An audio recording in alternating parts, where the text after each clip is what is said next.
Oi, pessoal, muito boa tarde. Eu sou a Andrea, eu compartilho um pouco da minha vida no Instagram como muito vegana, bem pouquinho que eu compartilho sobre veganismo, e sou estudante de medicina, e hoje eu vim aqui falar para vocês sobre transições, que é um assunto que muito aparece para mim, e hábitos, como transformar o veganismo numa forma mais simples de viver. Então, vamos começar a apresentação agora. Isso, estava só esperando entrar. Então, vamos lá. Transição. Quando a gente fala sobre isso, a gente pensa um pouco sobre uns caminhos. O que a gente pode mudar. Mas a gente tem que ter em mente que, apesar de o veganismo ser uma transição final pelos animais, ele é feito por pessoas. Então, é um adendo que eu sempre vou colocar, porque se a gente não conseguir inspirar as pessoas a mudarem, a gente não consegue trazer o veganismo nem parar com a crueldade animal, que é o que a gente quer, né? É o objetivo final do veganismo. Então, vamos falar um pouquinho de transição direto. Transição é sair de um ponto A e chegar num ponto B. É mudar, às vezes, radicalmente a vida. E, de fato, as pessoas falam que o veganismo é radical e eu não tiro de forma alguma a razão delas, porque é mudar uma vida, é mudar hábitos, é mudar cultura, é mudar tudo. Mas a gente quer acabar com a crueldade animal e para isso a gente precisa fazer essa transição. E a gente precisa que ela seja feita por um caminho. E o que é esse caminho para chegar até lá? É trocar hábitos. Então, o caminho vai ser uma substituição de hábitos, seja eles para o vegetarianismo, tirar a carne só, ou para o veganismo, que é tirar todos os elementos de origem animal da vida, inclusive não só da alimentação, né? E tá, como que a gente faz isso? Porque é muito fácil falar que a gente só precisa mudar hábitos, mas como? E daí que entra a nossa tabelinha, que eu criei para dar uma ajudada geral para todo mundo e baseada muito no livro O Poder do Hábito. Apesar de ele não ser sobre veganismo, ele fala sobre, né, hábitos que a gente pode mudar e como a gente consegue mudar eles. É incrível como o nosso cérebro e o nosso organismo se adapta a muitas coisas, inclusive coisas ruins, como doenças. Mas, enfim, a gente precisa ter o primeiro passo, que é a nossa motivação. O nosso cérebro não trabalha sem um ideal, sem um objetivo. Então, para o veganismo, nós temos 3 tipos de motivação, 2 deles nasceram há pouco tempo, digamos assim, e um deles que é o principal, que é pelos animais, que são esses animais bonitinhos que a gente vê aí, que infelizmente são mortos a cada minuto. O segundo deles é a saúde, que é um ótimo motivo, mas não é o principal. E o meio ambiente, que se encaixa muito bem com os animais também, que é a parte de cuidar não só da nossa saúde, mas também da saúde do planeta, porque senão a gente não consegue nem sobreviver aqui, né? Que é a nossa casa. Então, vamos lá. A gente achou motivação. Escolheu uma delas, ou às vezes as 3. Tem muita gente hoje em dia que pega pela frente das 3. E tá, se ateve a isso, começou a pesquisar, não deixou nunca de estar informado ou buscar mais informações sobre isso. Mas só motivação não faz a gente mudar às vezes. E eu vejo muito isso. Para mim foi fácil. Quando eu tinha 14 anos, eu fiz a minha primeira transição, foi do nada. Eu assisti um vídeo e no outro dia eu me tornei vegetariana. Ninguém me levou a sério, acho que nem eu me levei a sério na época, mas sobrevivi até agora. Só que dos 14 anos eu fiquei vegetariana até os 21, quase.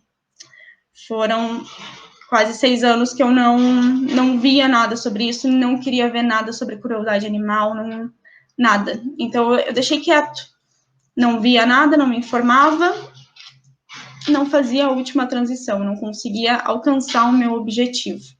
Então, ter uma motivação é crucial para a gente, mas a gente tem que se informar sempre. Eu falo muito sobre isso no Instagram, que a gente pode ser o que a gente quiser, contanto que a gente sempre queira melhorar.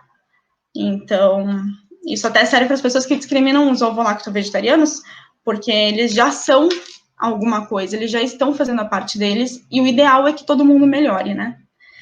Tá, achamos a motivação, mas a gente ainda não consegue mudar. A gente tem ou um alimento, ou alguns alimentos, geralmente leite e ovo são os últimos a serem parte de uma transição para as pessoas, e daí a gente precisa descobrir por que a gente está consumindo o que nós estamos consumindo. E para isso tem várias situações.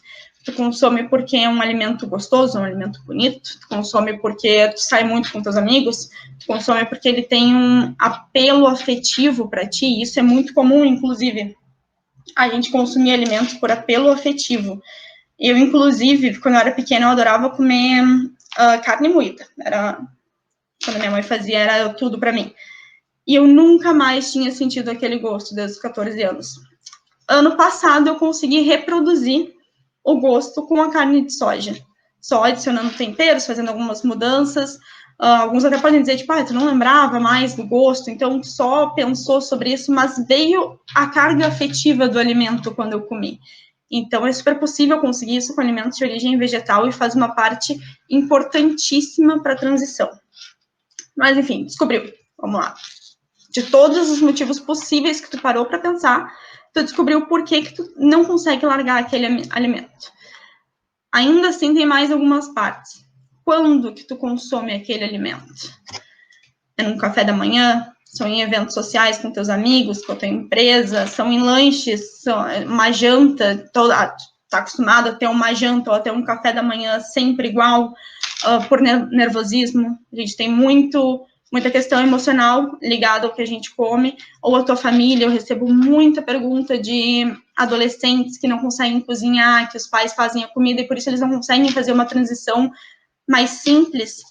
Enfim, por exemplo, no café da manhã, tem também muito hábito associado de que a maior parte de nós, eu acredito que 99% dos que estão me assistindo agora, nasceram onívoros, ou seja, numa família que come de tudo, e é difícil mudar, né? A gente cresceu com esse hábito. Ele foi nos imposto quando pequenos e a gente nunca parou para pensar sobre o nosso corpo. O nosso cérebro não para pensar sobre um hábito.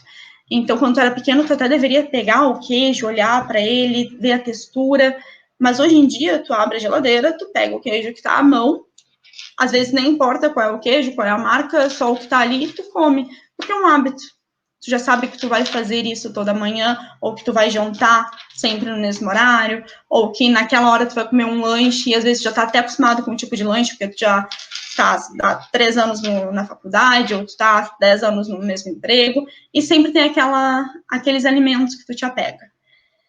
Para mudar isso, a gente precisa de um plano e uma rotina. E essa parte talvez seja mais difícil porque a gente não está acostumado a se organizar direito. A gente só quer fazer as coisas e quer que seja o mais simples possível. Mas nesse caso, quando tem tantos contras na nossa volta, é difícil fazer uma coisa simples sem uma organização. Um adendo antes disso, que eu botei ali os substitutos, que vocês devem estar vendo, é encontrar substitutos. Eu vou falar um pouquinho disso no próximo slide. Então, eu vou deixar quietinho, mas se atentem a isso, porque é bem importante. Vamos falar da organização. Ter um plano para ter uma rotina. Só fazer a transição dos hábitos não garante que a gente tenha uma rotina. A gente tem que traçar um plano, tem que descobrir em qual hora a gente come mais. Dando o exemplo do café da manhã. Tu acorda e tu come um pão com queijo toda manhã e toma um café com leite. Tu abre a geladeira direto e tá ali o leite na porta da geladeira, o queijo naquele dispenser dos frios, e tu só pega ele sem pensar. O que a gente pode fazer para mudar isso? Um plano que eu acho super simples para as pessoas é mudar para substituto de origem vegetal. Então, por exemplo, ao invés de deixar o leite de vaca naquele lugarzinho que tu deixa, coloca um leite na noite anterior vegetal. E daí de manhã tu vai lá e quando tu abrir a geladeira, que é o que a gente chama de gatilho, a deixa, que é o alimento ali na geladeira, já vai ser o que tu quer que seja, e não o que tu tá acostumado a ter ali. Então, fica muito mais simples, muito mais fácil para o nosso cérebro assimilar que hoje, naquele dia, tu vai tomar o leite vegetal. E fazer isso por um tempo nos garante uma rotina que nos garante uma boa substituição de hábitos. Então, com tudo identificado, os substitutos que a gente goste, essa é a parte que eu queria falar. E precisa de uma atenção bem especial aqui, porque a gente não vai encontrar os mesmos gostos sempre. Um queijo vegetal não derrete, a maior parte deles, na verdade, hoje em dia nenhum deles derrete, porque o que faz o queijo derreter, queijo animal derreter, é uma proteína do leite, que a gente não encontra de origem vegetal, assim, então é bem difícil fazer ele derreter, mas é muito fácil encontrar texturas parecidas, por exemplo. A gente consegue encontrar textura de uma ricota num tofu, a gente consegue encontrar um pegajoso dele, tipo aqueles queijo de pizza pronta, adicionando polvilho a alguma mistura. E o bom do nosso corpo, como eu já falei, é que ele se adapta. Em média, o nosso paladar leva 15 dias para se adaptar a um novo gosto.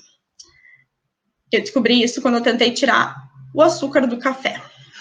A gente leva 15 dias fazendo a mesma coisa e testando o paladar para se adaptar àquele novo gosto. Significa que a gente nunca mais vai querer sentir o gosto de outra coisa que a gente já estava acostumado? Não. A gente tem uma memória afetiva bem grande com as comidas. Mas significa que a chance de a gente querer muito ter aquela gana pelo produto vai diminuir. Então, te dar tempo para fazer a transição é o mais importante de tudo. Porque eu já vi muitas pessoas largarem tudo de uma vez, exatamente como eu fiz, e não aguentarem ficar tanto tempo sem, ou não conseguirem se adaptar por ter muita resistência a alguns alimentos ou algumas formas de preparo. Então, se dar tempo para gostar, para aumentar o paladar, é muito importante e vai facilitar muito a vida. E daí, depois que tu encontra um substituto que tu realmente gostou, é só deixar ele pronto. Deixa ele sempre pronto, e daí precisa de um pouquinho de organização. Por isso que até muitas pessoas falam, não tenho tempo para cozinhar, não consigo, minha rotina é muito corrida. Mas eu tenho certeza que uma horinha para preparar toda a comida da semana, então os pontos mais importantes da comida, todo mundo tem, todo mundo consegue encontrar. Basta querer, e nesse ponto é realmente isso, basta querer. Porque a gente não precisa de muito tempo para fazer uma comida vegana. Eu mesmo não gosto muito de cozinhar, não é nem que eu não gosto, eu não tenho muita aptidão para cozinhar mesmo, admitindo aqui para vocês. E mesmo assim, eu consigo encontrar tempo para testar algumas receitas e já encontrei vários substitutos que há um tempo atrás eu nunca imaginaria que eu conseguiria encontrar. Então, é muito importante essa parte. Então, depois disso, como eu já falei, criar um plano e se manter numa rotina. Criar o plano, o que está escrito aqui é exatamente o que eu já falei para vocês. Se tu come alguma coisa no café da manhã, na janta, num evento social, até em eventos sociais que tu vai sair, tu pode te preparar ou comendo antes ou levando uma comida, se fica muito feio levar, porque é um evento mais formal, comer antes, né? Não, o nosso corpo não precisa ficar comendo sempre quando ver outras pessoas comerem, apesar de que, né, se tá todo mundo comendo, a gente gosta de interagir. E também nunca se esqueçam que faz parte da transição mostrar para as outras pessoas que tu tá nisso, que tu tá pronto e que tu quer mudar. Porque muitas pessoas vão dizer, não tem problema comer esse pedacinho, não tem problema fazer isso. Se tu sente que para ti tem problema, fala. Não deixa outras pessoas atrapalharem o teu processo, porque ele é só teu e só quem vai ficar feliz ou triste com ele é tu. Então, se manter no plano e fazer a rotina dia após dia são essenciais e fazem parte de uma organização crucial para os hábitos, né? Para a gente fazer a substituição de hábitos no nosso cérebro. E vai acontecer de ter deslize. Seja porque tu errou, eu mesmo já li errado o rótulo, ou já deixei de ler rótulo porque confiei que aquele produto não ia ter nada de origem animal, ou então em restaurantes acontece muito de tu pedir uma opção vegana, eles disserem que tem, e na verdade não era vegana. E eu vejo que muitas pessoas ficam bem chateadas com isso e cogitam parar a transição. mas faz parte da transição esses deslizes, faz parte da vida. A gente não consegue se manter 100% em tudo por um longo período. Então, errou, teve um deslize, sendo por tua culpa, não sendo por tua culpa, só voltar para a rotina. Que o bom do nosso corpo é que ele se adapta. Tá, tu fez tudo isso. Ah, gente, mudei errado. Vamos lá. Eu abri essa caixinha no meu Instagram esses tempos e perguntei para as pessoas qual era a maior dificuldade delas de virar vegetariana ou vegana. E daí eu separei essas duas que encaixam perfeitamente no que eu tô falando. A primeira é essa falando dos doces. Ela vai em eventos sociais e ela não consegue se manter vegana por causa dos doces. Então, de tudo que eu falei, que exemplo, que dica a gente poderia dar para essa pessoa, né? Vamos lá. Ela, pior dos casos, ela foi chamada para um evento 5 minutos antes de sair para ele. Então, assim, ó, não tem tempo de preparar uma comida, não tem tempo, sei lá, de comer antes, mas se ela tiver preparada já, antes de acontecer isso, ela já deve ter algum docinho em casa. Uma paçoca, uma bananinha, uma fruta, já deixou um bolo preparado. Vamos supor daí que ela não tem nada para levar. E ela não comeu doce, ela sabe que no lugar vai ter doce. Se é um restaurante, ela pode ligar para o restaurante e perguntar para eles se eles preparam um doce vegano, ou se tem algum mercado perto, alguma coisa. Ou se ela for para casa de um amigo, por exemplo, ela pode fazer um bolo lá para eles, para todos eles. Então, a questão da criatividade nessa parte também é importante, porque a gente tem que ter esse jogo de cintura para conseguir sair de algumas situações. Algumas a gente não vai conseguir sair. Já vi relatos de pessoas que passaram fome. Eu mesma, eu nunca passei fome em nenhum evento, mas já tive que só comer batata ou só comer uma paçoca, porque não tinha uma opção tão exuberante quanto as não veganas para mim. E a segunda pessoa é essa do queijo. Ela nos fala que ele é caríssimo e os caseiros ou não ficam parecidos com o queijo de origem animal ou a receita é muito cara. Então, o queijo animal é muito caro, e essa é uma coisa que até eu demorei para entender. O quilo de um queijo, aqui no Rio Grande do Sul, pelo menos, está R$40. O quilo de um queijo de castanha está por aí também, é o mesmo preço. E a gente acha que é muito caro porque a gente tem essa ideia de que o veganismo é muito mais barato. Ele pode ser muito mais barato, mas nem sempre vai acabar sendo. Por exemplo, o queijo de castanha, né? Castanha é caro aqui no Brasil, pelo menos aqui no Sul. Acho que no Nordeste até fica um pouquinho mais barato. Mas, enfim. E ela falou que não fica parecido, que é aquilo que eu falei antes. A gente não vai conseguir os mesmos gostos. E quanto antes a gente entender que o gosto não vai ser igual, porque o leite para fazer o queijo é um gosto neutro, o queijo mesmo, né, tem a proteína que derrete, o ovo tem... Bom, o ovo é um alimento à parte, porque ele dá liga, ele tem gordura, dizem que ele é completo tanto pela funcionalidade dele, quanto pelos nutrientes, apesar de não ser tudo isso que falam.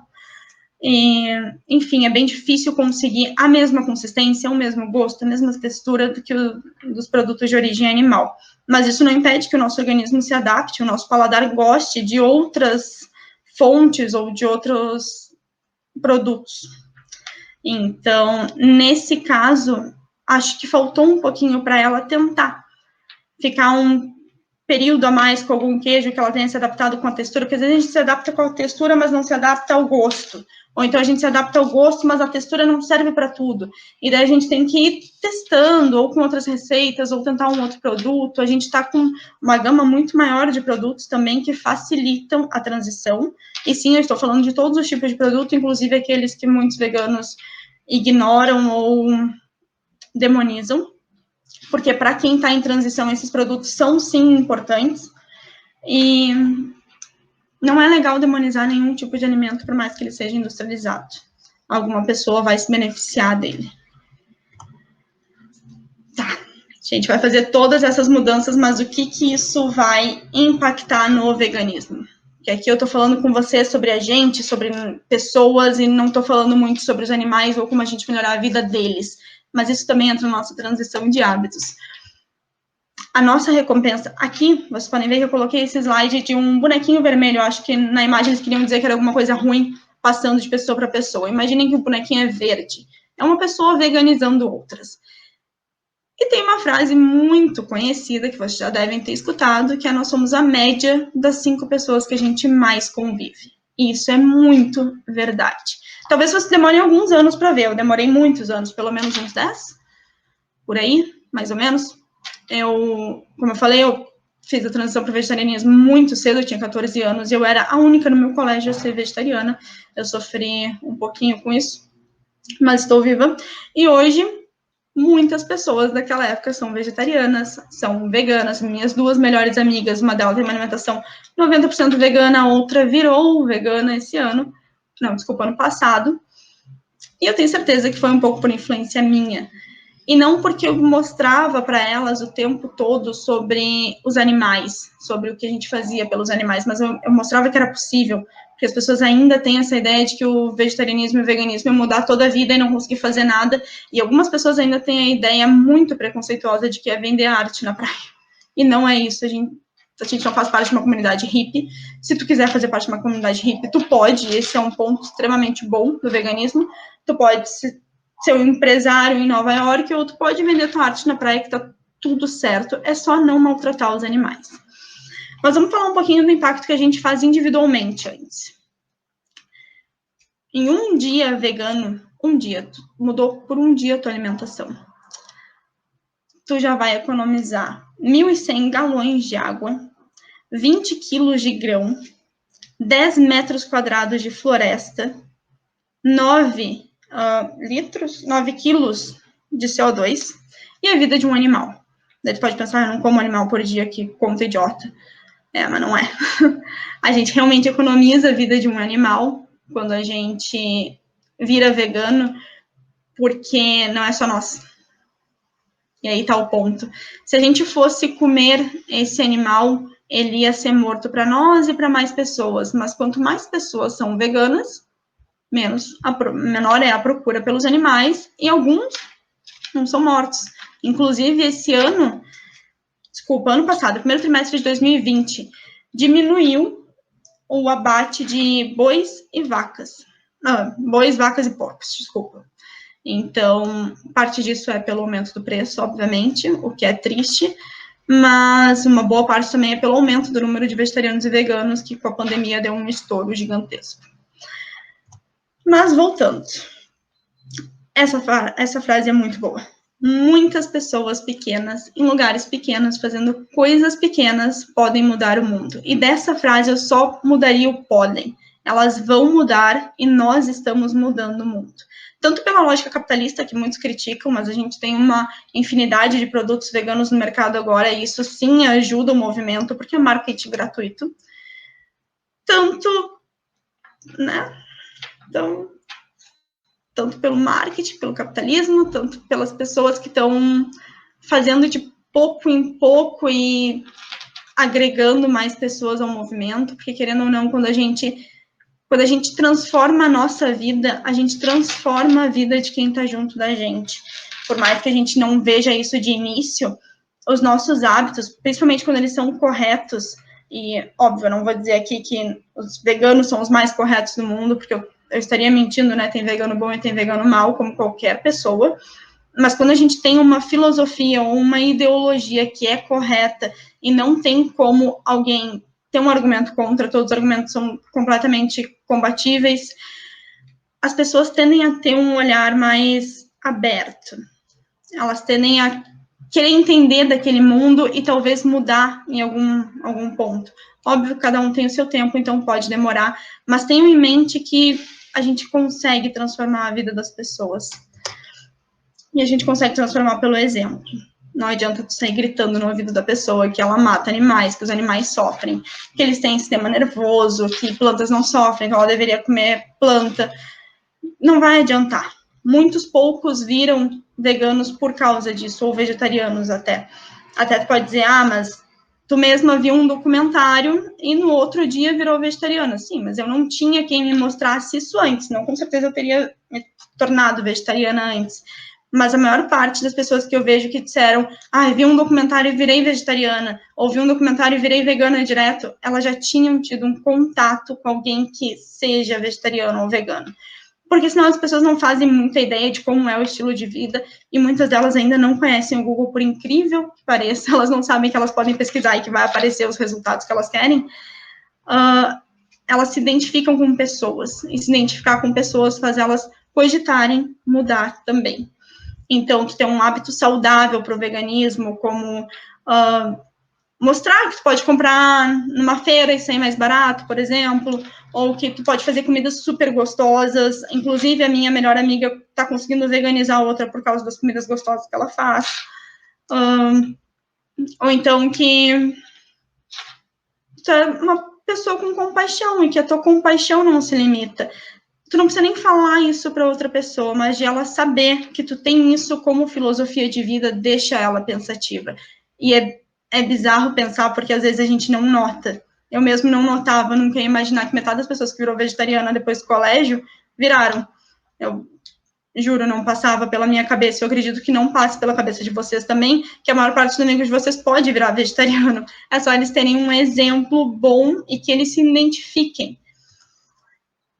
E daí entra a parte de buscar a tua forma de ativismo. Tu tem que entender que as pessoas se inspiram por pessoas. Então, por mais que tu seja um ativista combativo, por exemplo, tem muitos ativistas que fazem parte do Anonymous, que vão nas praças, que seguram vídeo de crueldade animal. Isso funciona, é óbvio que funciona, porque tem pessoas que se identificam com aquelas pessoas e entendem que aquela ideologia é a ideologia mais de acordo com os seus valores.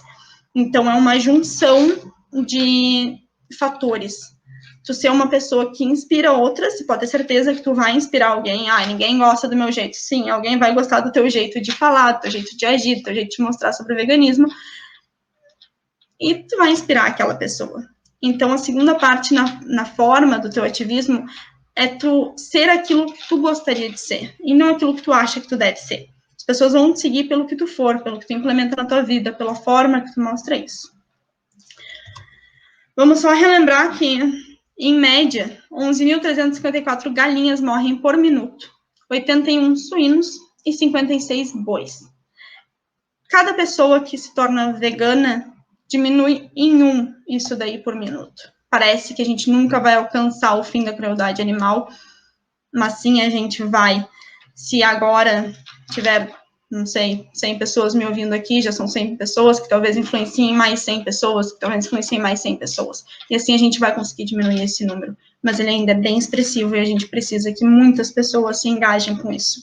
Então, antes de criticar alguém por não conseguir ser vegetariano, dá uma alternativa.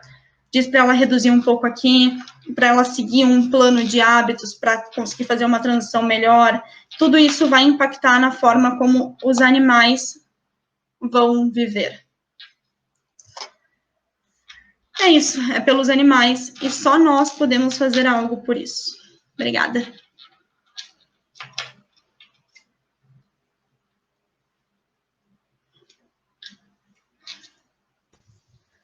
Oi, Dé. A gente tem algumas perguntinhas para você.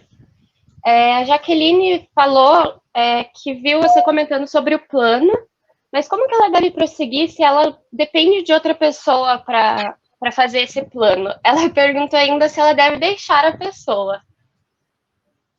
Ela mora com alguém, então. Então, vou até trazer uma parte da minha vida. Eu namoro uma pessoa que não é vegetariana nem vegana. Tu não precisa deixar a pessoa, tu precisa ter um pouquinho de independência. Por exemplo, como eu falei, muitas pessoas são adolescentes que vêm falar comigo geralmente, e eles dependem dos pais, mas eu duvido que não tenha um feijão em casa, ou que não tenha uma batata, enfim, uma leguminosa, um cereal, para misturar e fazer pelo menos a combinação de proteína bom, a combinação de proteínas, que é vegetal, leguminosa e cereal. E, além disso, salada, né? Acho que toda casa tem um pouco de salada e um pouco de fruta, então dá para fazer essa adaptação. A gente tem que buscar para a nossa realidade. Por exemplo, na minha casa quase nunca tinha frutas, Então, quando eu comecei a comer frutas, foi por minha causa, e eu que pedia para os meus pais, compre uma banana, compre uma maçã, para deixar lá em casa, sabe? Geralmente as pessoas não se opõem a isso. Acredito que se for um marido, se for uma colega de quarto, também não vá se opor a ter isso em casa, e se for família também não, mas sempre buscar alternativas. Então, às vezes, a gente acaba, assim, comendo um pouco pior do que a gente gostaria. Por exemplo, tu gostaria de, sei lá, tá toda a tua família comendo uma lasanha e não tem como fazer uma opção vegetal para ti, então tu acaba comendo uma lentilha com arroz. Pode acontecer, aconteceu várias vezes comigo, enquanto eu morava com meus pais, e a vida daí é também se fixar na tua motivação principal, é pelos animais, então, infelizmente, a gente ainda precisa sofrer um pouquinho para isso, às vezes. Muito bem. O Marcos também, ele comentou que não só a comida, mas o evento ou o momento cultural também deixou de fazer sentido a ele, que dá muita vontade de se isolar, mas que ele está se mantendo positivo. Eu entendo bem isso, por muito tempo eu também tive, de não querer ir em churrasco, não querer sentir, que aqui no Rio Grande do Sul a gente tem essa cultura bem forte de churrasco, né? E todos meus amigos faziam o tempo inteiro para qualquer coisa, não sei lá, passou um gatinho na rua, vamos fazer um churrasco em homenagem a ele, é bizarro, mas é assim que acontece. E eu também por muito tempo fiquei, não queria, mas eu ressignifiquei, e essa palavra tá um pouco batida hoje em dia, mas ressignifiquei o conceito de evento social. Todo mundo vai comer, mesmo que eu não me sinta bem, muitas vezes eu não me sinto bem vendo outras pessoas comerem e falarem, tipo, que boizinho bom, ou que comida gostosa para um animal, que eu sei que é um animal e que eu enxergo como. Eu sempre penso que eu sou um ser sociável e eu estar presente lá e mostrar para eles, daí eu levo minha comida, ou eu peço para fazerem alguma coisa, sempre afastando, obviamente, porque, né, sempre tenho sem noção, coloca a carne em cima dos teus vegetais.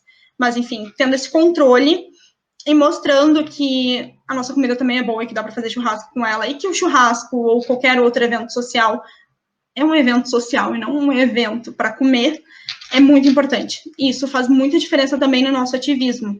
Inclusive, isso é uma parte boa e ruim, nós somos as únicas pessoas, os veganos, que acham isso bom e ruim, é que a gente leva a comida, vegetariana ou vegana, e sempre acaba primeiro, porque todo mundo come. Criticando, mas comem. E isso também faz parte do ativismo e de mostrar para as pessoas, incentivar e dar o exemplo de que a gente não vai se isolar. A gente não vai, por mais que nos afete, a gente não vai deixar de participar e deixar de mostrar que tem uma opção sem crueldade, ou seja, de acordo com nossos valores e também com os valores das outras pessoas. E boa também, né? Tanto que acaba super rápido sempre. É verdade, Débora.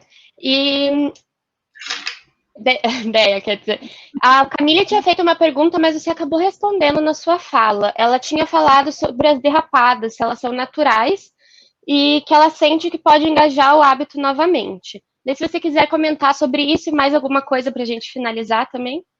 Claro.